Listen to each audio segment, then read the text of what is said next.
اعوذ باللہ من الشیطان الرجیم بسم اللہ الرحمن الرحیم۔ السلام علیکم 7th کلاس۔ ٹوڈے از اسلامیات پیریڈ۔ تو بیٹا اسلامیات کا جیسے لاسٹ پریویس ہم نے جو ہے نا خطبہ حجۃ الوداع کی ریڈنگ کی تھی، اس کے بعد ہم نے اس کے مختصر سوالات کے جوابات کیے تھے۔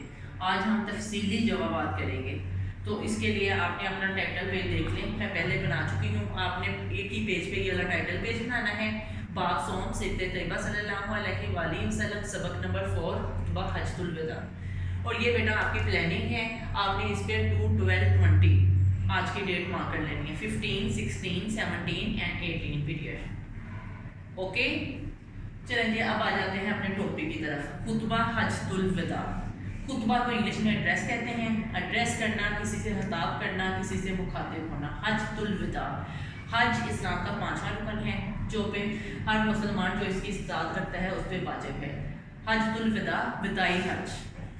آپ صلی اللہ علیہ وآلہ وسلم نے اپنی زندگی میں ایک ہی حج کیا، اس حج کے بعد آپ صلی اللہ علیہ وسلم کا وصال ہو گیا، اس لیے اس خطبہ کو خطبہ حجۃ الوداع کہتے ہیں۔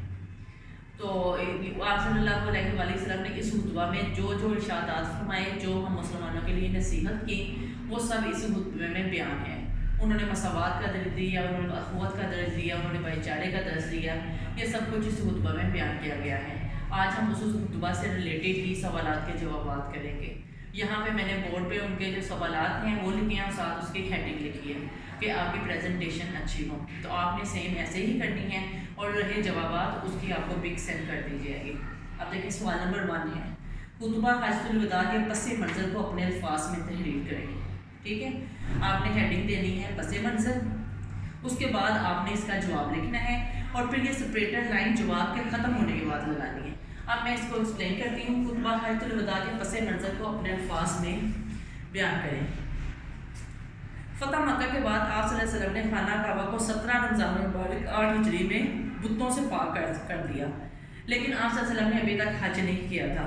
اسی دوران سورۃ نصر نازل ہوئی۔ سورۃ نصر کا شاید آپ نے ترجمہ پڑھا ہو، اس میں یہی ہے کہ لوگ گروہ در گروہ یعنی کہ جماعت کی شکل میں اللہ کے حضور شامل ہو رہے ہیں۔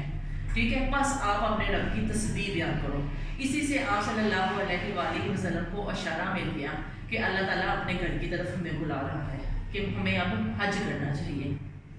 آپ کو پتہ ہے اس دور میں کسی بھی کام کا اللہ تعالیٰ نے آپ صلی اللہ علیہ وسلم کے ذمہ لگانا ہوتا تھا تو وہی نازل ہوتی تھی، تو اس لیے سورۃ نصر کی وحی نازل ہوئی۔ تو آپ نے بھی تمام ارد گرد کے قبائل جو ہے نا ہمیں اعلان کرا دیا کہ ہم جو ہے نا فلاں ڈیٹ کو حج کرنے کے لیے جا رہے ہیں۔ ایک اندازے کے مطابق 24,000، کچھ روایات میں 14,000 ہیں صحابہ کرام جو آپ صلی اللہ علیہ وآلہ وسلم کے ہمراہ گئے خطبہ کرنے، اور حج کرنے، یعنی کہ وہاں پہ آپ نے خطبہ دیا۔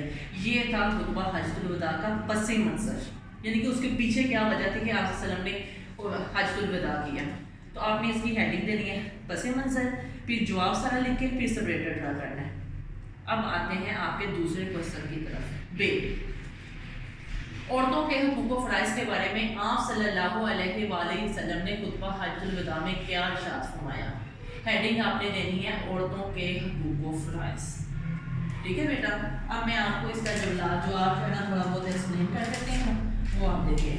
عورتوں کے بارے میں آپ صلی اللہ علیہ وآلہ وسلم نے فرمایا، اے لوگو، تمہاری عورتوں کا تم پر حق ہے اور تمہارا ان پر حق ہے۔ تمہارا حق یہ ہے کہ وہ تمہارے بستر کو کسی دوسرے سے پامال نہ کریں، اور تمہاری اجازت کے بغیر کسی ایسے آدمی کو نہ آنے دیں جنہیں وہ ناپسند کرتے ہوں، اور کوئی بڑائی اور بے حیائی کے کام نہ کریں۔ تم نے انہیں اللہ تعالیٰ کی امانت کے طور پر حاصل کیا ہے، اور اللہ تعالیٰ کے حکم سے تم نے انہیں اپنے لیے حلال کیا ہے۔ تو آپ صلی اللہ علیہ وآلہ وسلم نے خبردار کیا عورتوں کے بارے میں اللہ تعالیٰ سے ڈرو اور ان کے ساتھ بھلائی کا سلوک کرو۔ خبردار، اس طرح آپ صلی اللہ علیہ وآلہ وسلم نے اس کی